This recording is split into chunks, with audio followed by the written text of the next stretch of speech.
Hey, what's up, guys? Just had some thoughts on training today.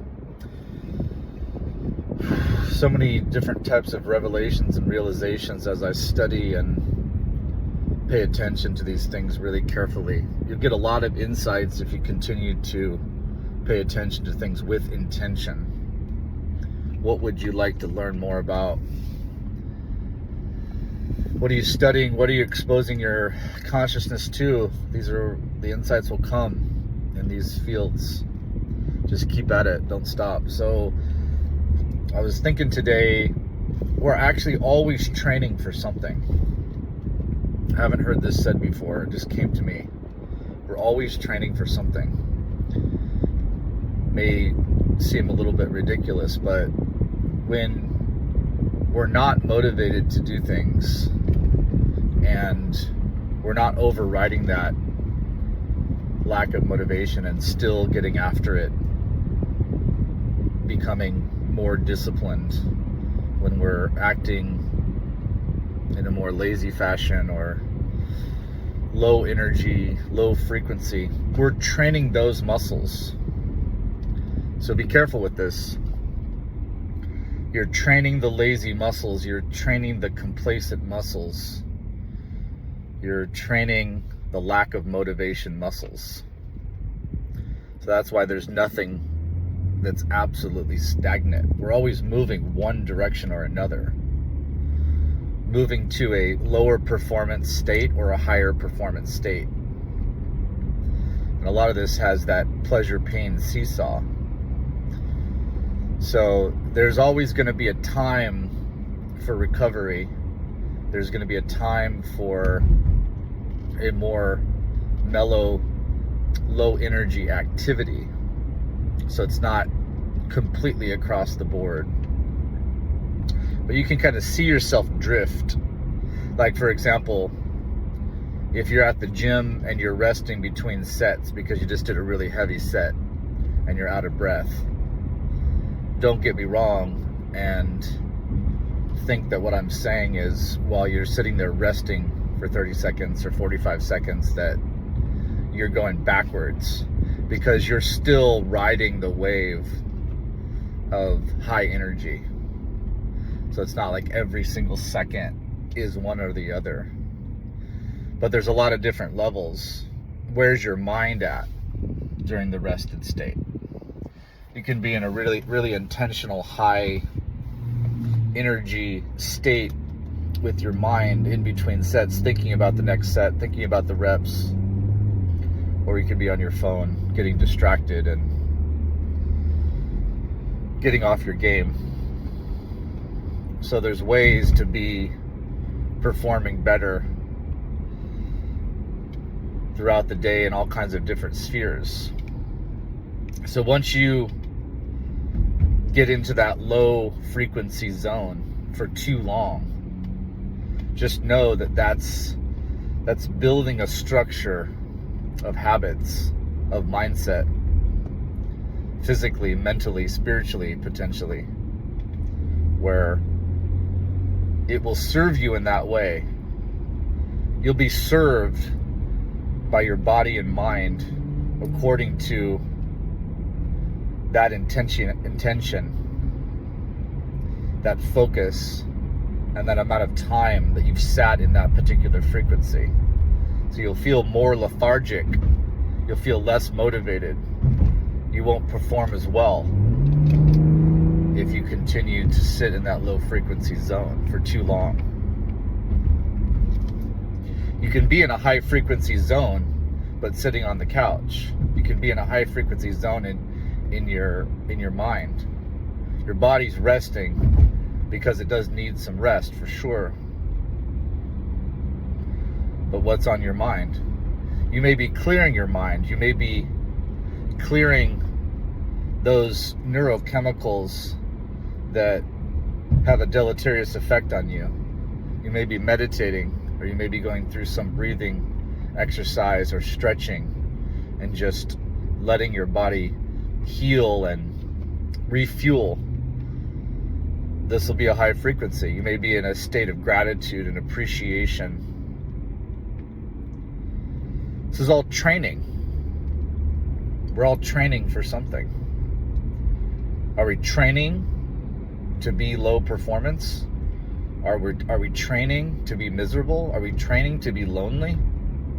Are we training to be anxious? How are we training ourselves? It's an important point. Every one of us, and we're all at different levels. You know, you have an Olympic athlete, very, very high level. Then you have someone that almost made the Olympics, not quite as high. You have all these different levels. So you can't expect someone that's just starting out to be training and competing with the Olympic athlete. So when you see someone at an extremely high level of performance in some particular field, whether it's finance, personal relationships, meditation, athletics, control of their senses, don't expect yourself to be at that level instantly, or often even quickly, depending where you're at. If you never trained in a particular sport and you wanted to go to the Olympics, minimum 4 years. Most of the guys are 10 years. Some of them are 20 years. Complete dedication. So if you haven't been training in a particular area and you want high performance, you want to be elite, you got to know it's going to take some time. Now, you may have some genetic predisposition to be very high performing in a particular area because the type of family that you were born into, the type of society, the country, the town, whatever it was, this environment's going to help you out for sure, or hinder you, depending what you're going after. But a lot of it is going to be you working to get to the next stage, just slowly but surely building on that. If you have a lot of pain waking up in the morning, you're gonna have to train that muscle. You're gonna have to wake up a little bit earlier and earlier and deal with the pain and just work on it. If you're not interested in exercise, you're gonna have to work at it. May be very difficult for you in comparison to someone else for a lot of different factors. A lot of people are going to school, you know, children are going to school and they're learning math and English and the sciences and history and geography and all this. They're training up a bunch of different types of muscles when they do that. But they're not learning about the body that much. They're not learning about nutrition and exercise that much.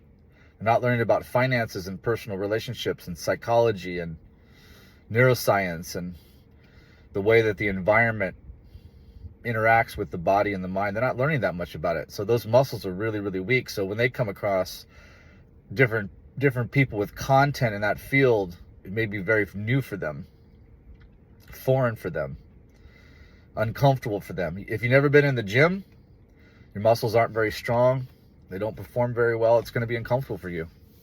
You may be embarrassed in there. I've gone back and forth to the gym for so many years when I'm out of shape. I've been eating poorly. I got low motivation, low energy, low frequency. It's really uncomfortable in there. Everyone is in their groove. They're looking good. They're performing well. I feel out of place. Don't worry about any of that. Just get into your groove. Just perform a little bit better every day, or at least a little bit better every week. Maybe not every day, but just continue to build upon what you've been building. If you have a huge building that you're building, like a huge gigantic skyscraper, it's just brick by brick. I notice skyscrapers being built all around me, and if I don't look in that particular part of town for a little while, and then I come back and I look at that like a month later, I'm like, my gosh, look at how much they built. And it was just a few guys, just brick by brick. There's never a ton of guys on those buildings either, but they're just knocking it out 8 to 10 hours a day, every day. And in a month, it's just miraculous what's been created. Same thing with the body, same thing with the mind, same thing with your finances. the key. And you're taking back steps. Wes Watson talks about back steps. If you're just chilling in low frequency zones for too long, you're just drifting. Imagine you're swimming upstream in a river. You got to fight against the current. Once you stop swimming, you'll slowly go back down. And if you swim the opposite direction, now you'll be swimming quickly down. This is the way that our world works.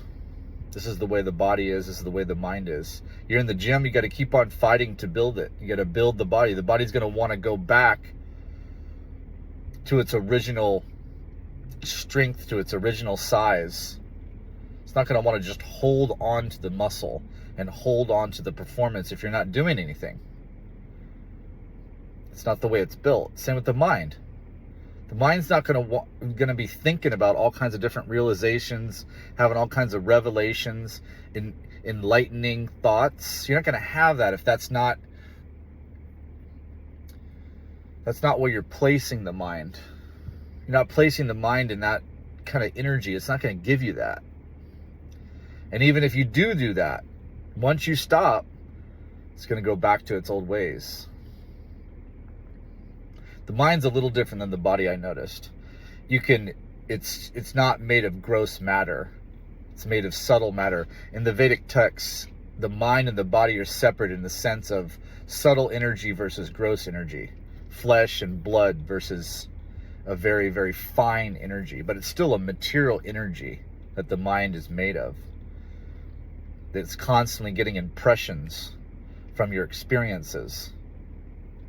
You're impressing upon it, and it can actually get to the point where it's been impressed upon so much with so much intention and intensity that now it's just an amazing tool. And now it just serves you. It serves you. It's trying to find solutions to the problems that you're most interested in. Now it's serving you. In the Vedic text, it says the mind can be your best friend or your worst enemy. Once you have control over the mind is now serving you versus you serving the mind. Now you've got a really good friend.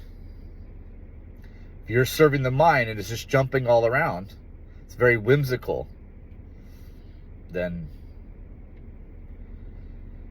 it's your worst enemy, because it can take you to all kinds of places that you don't want to be.